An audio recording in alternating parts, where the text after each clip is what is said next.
আসসালামু আলাইকুম।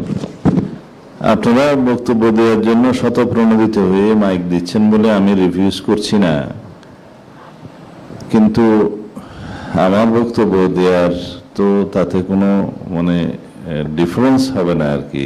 ইট will make no difference to you. আমরা এই কথাগুলো বারবার বলে আসছিলাম। আপনারা সংবিধিবদ্ধ এবং সাংবিধানিক প্রতিষ্ঠান হিসাবে 5টা প্রতিষ্ঠানকে চিহ্নিত করে এগুলোর নিয়োগ কমিটির বিধানটা সংবিধান অন্তর্ভুক্ত করা যায় কিনা এই প্রস্তাবটা দিয়ে আসছিলেন। তাতে একদিনের প্রস্তাব ছিল আমাদের, যে আমাদের মূল উদ্দেশ্য হচ্ছে,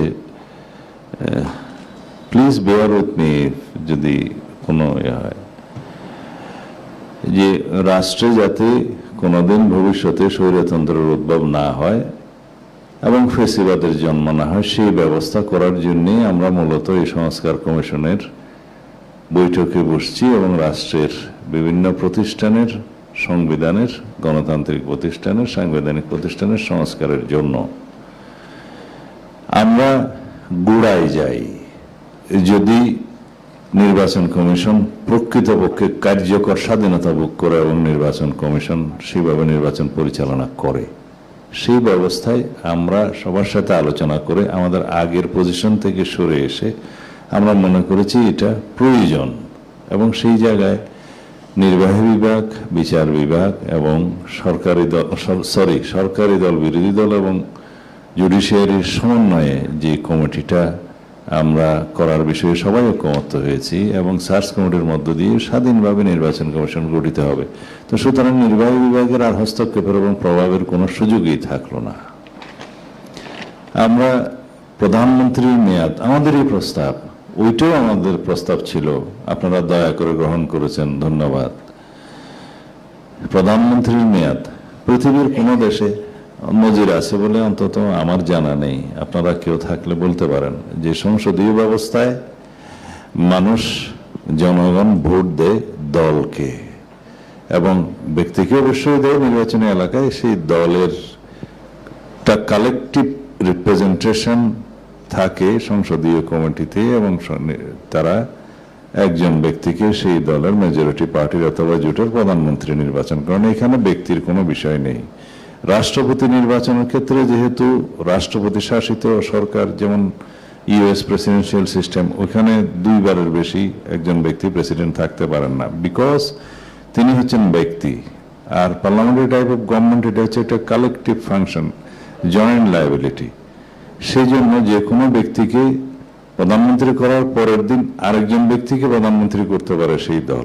তারপরেও আমরা বাংলাদেশের অতীত তিক্ত ইতিহাসকে স্মরণে রেখে, যাতে কোনো ব্যক্তিতান্ত্রিক স্বৈরতান্ত্রিকতা বা সাংবিধানিক বা সংসদীয় স্বৈরতান্ত্রিকতা প্রতিষ্ঠিত না হয়, সেই জন্য আমরা কোনো ব্যক্তি 10 বছরের বেশি প্রধানমন্ত্রী পদে থাকতে পারবে না, সেই প্রস্তাব আমরা দিয়েছি, আমি দিয়েছি, আপনারা দয়া করে অ্যাকসেপ্ট করেছেন, কালকে সেটা ডিক্লেয়ার করছেন। তখন একটা কন্ডিশন দিয়েছিলাম যে নির্বাহী বিভাগকে, প্রধানমন্ত্রীকে রাষ্ট্র এবং সরকার পরিচালনার ক্ষেত্রে তার কর্তৃত্ব এমনভাবে খর্ব করা যাবে না যাতে বিভিন্ন প্রতিষ্ঠান, সাংবিধানিক প্রতিষ্ঠান থেকে সবসময় একটা বাধাগ্রস্ত হওয়ার সম্ভাবনা থাকে।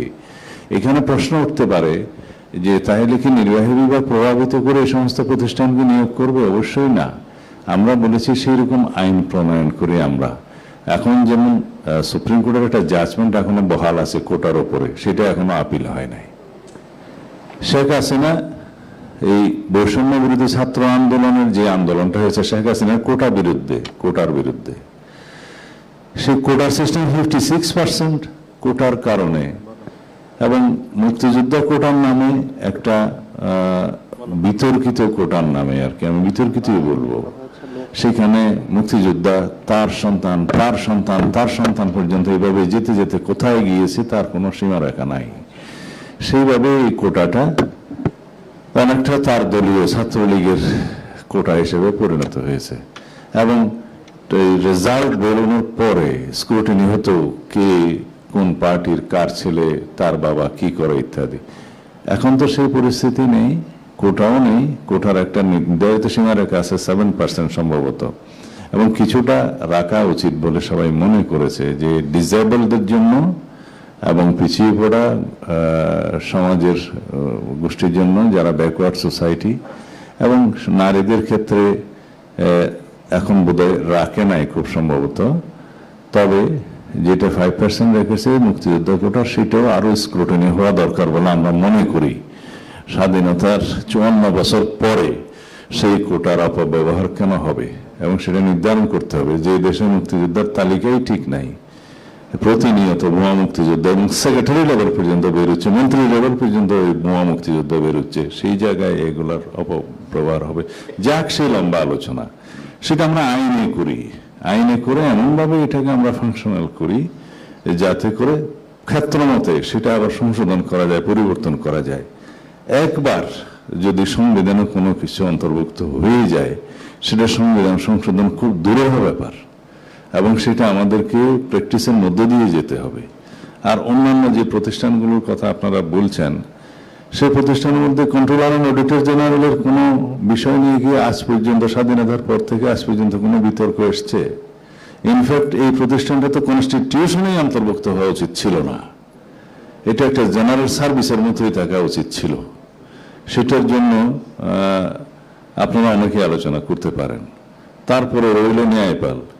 ন্যায়পালের বিধান তো সংবিধান অলরেডি আছে, কিন্তু বাংলাদেশে এই পর্যন্ত ন্যায়পাল আইন প্রণয়ন করার পরেও একবার 1981, তারপরে আরেকবার কথা হয়েছে 2000 কত সাল আমার মনে নেই, সেই আইনগুলোর ব্যাপারে আমরা ঐক্যমত্য কমিশনের আপনাদের সাথে আলোচনা করেছি যে এই আইনকে এমনভাবে যুগোপযোগী করা উচিত, এবং ন্যায়পালের জন্য একটা সেক্রেটারি প্রতিষ্ঠা করা উচিত, তার পাওয়ার ফাংশন কি হবে, এগুলো ডিটেইল করে সেই আইনটাকে আমরা যুগোপযোগী করি। কিন্তু মাথায় রাখতে হবে, আমরা একদিকে সংসদীয় স্থায়ী কমিটির মধ্যে বিরোধী দলের সদস্যদের জন্য প্রায় 1/3 বেশি ইম্পর্টেন্ট স্থায়ী কমিটিগুলো সহ এগুলো ঐকমত্য হয়েছে যে বিরোধী দলের সদস্যদেরকে সভাপতিত্ব দেয়া হবে। সেইখানেও একবার গভর্নমেন্টের জন্য এটা চেক অ্যান্ড ব্যালেন্সের কাজ করবে। আবার ন্যায়পালের প্রতিষ্ঠার মধ্য দিয়ে ন্যায়পালের সেক্রেটারিয়েট এবং ন্যায়পালের পাওয়ার ফাংশন ডিটেইলিং করার মধ্য দিয়ে তাকে কি কি অথরিটি দেওয়া হবে, তার মধ্য দিয়ে আরো একবার গভর্নমেন্টের ফাংশনের স্ক্রুটিনি হওয়ার, এবং বিভিন্ন কর্মচারী, কর্মকর্তা, মন্ত্রণালয়, সমস্ত বিভাগের সব বিষয়ে ওভারসাইট করার একটা ক্ষমতা ওখানেও দেয়া হচ্ছে। এখন সর্বত্র আমরা যদি শুধুমাত্র নির্বাহী বিভাগকে পাহারা দেওয়ার জন্য এই সমস্ত অর্গানাইজেশন করতেই থাকি, তাহলে পরে এই করার বিধানটা আইনে থাকলে ভালো হবে। এই জন্য যে এটা ট্রায়াল অ্যান্ড এরর প্রসেসের মধ্যে দিয়ে যেতে হবে। আজকে এই পার্টি ক্ষমতায় থাকতে পারে, কালকে ওই পার্টি ক্ষমতায় থাকতে পারে, এখন সেটা বিবেচনায় নিয়ে যদি আমরা কোনো আইন করি আর কি, সেটা বিশুদ্ধ হবে না। সবসময় বিরোধী দলে থাকার অবস্থান থেকে আইন প্রণয়ন করতে হয়, যাতে করে বিরোধী দলে গেলে সেই আইনটা তার উপর কিভাবে নিপতিত হবে সেই আইডিয়া থেকে। আমি ওই আইডিয়া থেকেই বলছি যে ট্রায়াল অ্যান্ড এরর প্রসেসের মধ্যে যাই। এতগুলো স্তর আছে, সেই স্তরগুলো যদি আমরা এখনো পর্যন্ত যেটা এক্সপেরিমেন্ট হয় নাই, যেমন ন্যায়পালের বিধানটা, সেটা আমরা একবার এক্সারসাইজ করি, তারপরে সংশোধন হবে ট্রায়াল অ্যান্ড এররের মধ্য দিয়ে সেই ন্যায়পালটা একসময় প্রতিষ্ঠিত হবে। বাংলাদেশে যেটা নিয়োগে হয় নাই কোনোদিন। এই প্রতিষ্ঠানটা এইভাবে আইনের মাধ্যমে শক্তিশালী করা হোক। যেহেতু এটা কনস্টিটিউশনের প্রভিশন আছে ন্যায়পালের, খুব সম্ভবত আর্টিকেল 77 যদি আমার মনে থাকে, তো সেইখানে আমরা ভবিষ্যতে ইনক্লুড করার জন্য চিন্তা করতে পারবো এই ট্রায়াল অ্যান্ড এরর প্রসেসের মধ্য দিয়ে। এখন আমাদের মাথায় যদি থাকে যে কখনো এক সময় একটা স্বৈরাচার উৎপত্তি হয়েছিল, সেই রকম নির্বাহী বিভাগের সমস্ত কর্তৃত্ব এভাবে হয়েছিল, সেটা ঠিক হবে না। আমরা প্রাইম মিনিস্টারের 10 years টেনিউর ডিসাইড করে দিচ্ছি, আমরা স্বাধীন নির্বাচন কমিশন, নিয়োগ কমিশন, পার্লামেন্ট, এই কনস্টিটিউশন আনছি। আমরা আরেকটা ক্ষেত্রে এই যে জুডিশিয়ারির ক্ষেত্রে কমপ্লিট ইন্ডিপেন্ডেন্স অফ জুডিশিয়ারি করছি, আমরা স্থায়ী কমিটিগুলোর ক্ষেত্রে বিরোধী দলের কাছে দিচ্ছি। এবং আরেকটা বিধান কি আমরা করলাম,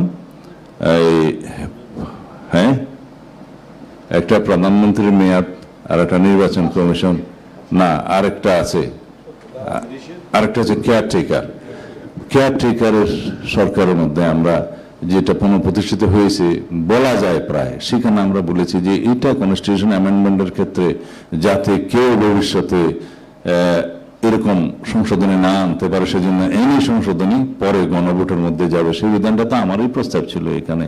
আপনারা যেমন আর্টিকেল 142-তে সংবিধান সংশোধনের বিষয়ে যখন আলোচনা করলেন, সেখানেও রেস্ট্রিক্ট করে দেওয়া হচ্ছে। তাহলে কয়টা? জুডিশিয়ারি, তত্ত্বাবধায়ক, ইলেকশন কমিশন, প্রধানমন্ত্রীর মেয়াদ, এই 4 ক্ষেত্রে ভবিষ্যতে কোন রকমের স্বৈরতন্ত্রের উদ্ভব হওয়ার কোন রাস্তা রাখা হলো না, সবগুলো সিল করে দেওয়া হলো।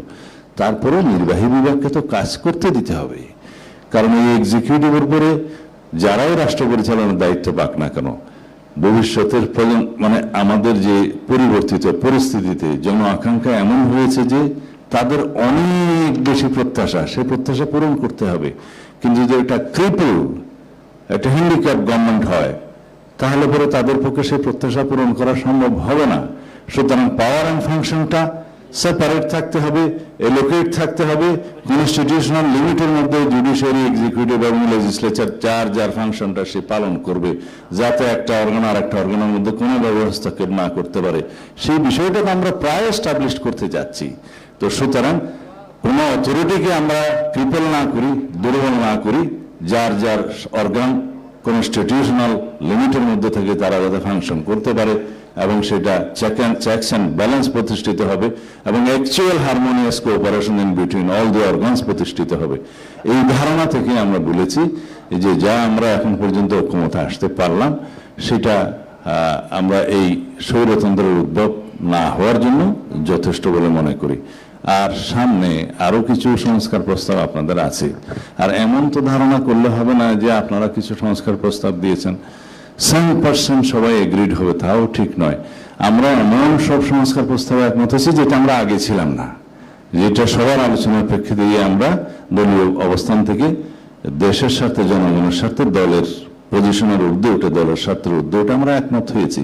এই সেন্টিমেন্টটা এখনো আমরা ধারণ করি। তো সুতরাং আমরা একটা অবস্থায় যাই যে মানে certain points we please agree not to agree, এটাই হবে আমাদের গণতন্ত্রের প্র্যাকটিস। ধন্যবাদ আমাকে সহ্য করার জন্য এতক্ষণ। আসসালামু আলাইকুম।